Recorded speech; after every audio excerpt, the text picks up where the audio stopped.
ಯಾವ ರೈಟ್ಸು ಇಲ್ಲ ಬಂದ್ ನೋಡಕ್ಕೆ ಯಾವ ರೈಟ್ಸು ಇಲ್ಲ ಅವ್ರಿಗೆ ಯಾವ ರೈಟ್ಸು ಇಲ್ಲ ಯಾವ ರೈಟ್ಸು ಇಲ್ವಲ್ಲ ಅವ್ರಿಗೆ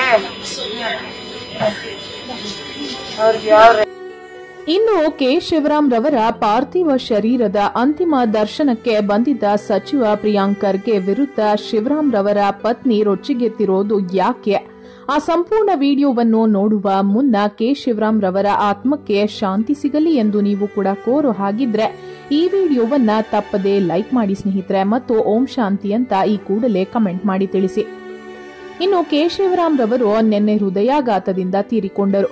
ಇನ್ನು ಅವರ ಮನೆಯ ಬಳಿ ಅಂತಿಮ ದರ್ಶನಕ್ಕೆ ಏರ್ಪಡಿಸಲಾಗಿತ್ತು. ಈ ಸಂದರ್ಭದಲ್ಲಿ ರಾಜ್ಯ ಸರ್ಕಾರದ ಸಚಿವರಾದ ಪ್ರಿಯಾಂಕ್ ಖರ್ಗೆ ರವರು ಬಂದಿದ್ದಾಗ ಕೆ ಶಿವರಾಮ್ ರವರ ಪತ್ನಿ, ನನ್ನ ಗಂಡನನ್ನು ನೋಡೋಕೆ ನಿಮಗೆ ಯಾವ ರೈಟ್ಸ್ ಕೂಡ ಇಲ್ಲ ಎಂದು ವಾಣಿ ಶಿವರಾಮ್ ರವರು ಗುಡುಗಿದ್ದಾರೆ. ಇದಕ್ಕೆ ಅಸಲಿ ಕಾರಣವನ್ನು ಶಿವರಾಮ್ ರವರ ಅಳಿಯ ಪ್ರದೀಪ್ ರವರು ಬಿಚ್ಚಿಟ್ಟಿದ್ದಾರೆ. ಅವರು ಹೇಳಿದ್ದೇನೆಂದರೆ, ನಿನ್ನೆ ರಾತ್ರಿಯಿಂದ ರಾಜ್ಯ ಸರ್ಕಾರದೊಂದಿಗೆ ಶಿವರಾಮ್ ರವರ ಸಮಾಧಿಗೆ ಸರ್ಕಾರದಿಂದ ಜಾಗ ಕೊಡಬೇಕೆಂದು ಕೇಳಿಕೊಂಡಿದ್ದರು. ಆದರೆ ಇಲ್ಲಿಯವರೆಗೂ ಕೂಡ ರಾಜ್ಯ ಸರ್ಕಾರ ಯಾವುದೇ ಪ್ರತಿಕ್ರಿಯೆ ಕೊಟ್ಟಿಲ್ಲ. ಇನ್ನು ಶಿವರಾಮ್ ರವರು ನಟ ಅನ್ನೋದಕ್ಕಿಂತ ಕನ್ನಡದಲ್ಲೇ IAS ಪಾಸ್ ಆದ ಮೊದಲಿಗ ಅಂತಾನೆ ಹೇಳಬಹುದು.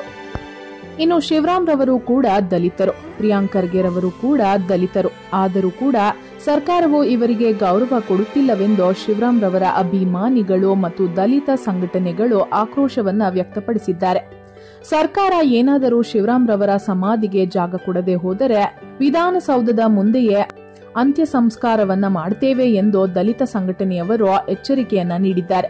ಕೆ ಶಿವರಾಮ್ ರವರು ಬಿಜೆಪಿಯವರಾಗಿದ್ದು ಕಾಂಗ್ರೆಸ್ ಸರ್ಕಾರ ಬೇಕು ಅಂತಾನೆ ಈ ರೀತಿ ಮಾಡ್ತಿದ್ಯಾ? ಹೌದು ಅನ್ನೋ ಹಾಗಿದ್ರೆ ಎಸ್ ಅಂತ, ಇಲ್ಲ ಅನ್ನೋ ಹಾಗಿದ್ರೆ ನೋ ಅಂತ ನಮಗೆ ಕಮೆಂಟ್ ಮಾಡಿ ನಿಮ್ಮ ಅಭಿಪ್ರಾಯವನ್ನ ತಿಳಿಸಿ. ಹಾಗೆ ಈ ವಿಡಿಯೋವನ್ನ ತಪ್ಪದೇ ಎಲ್ಲರಿಗೂ ಶೇರ್ ಮಾಡಿ. ಧನ್ಯವಾದಗಳು.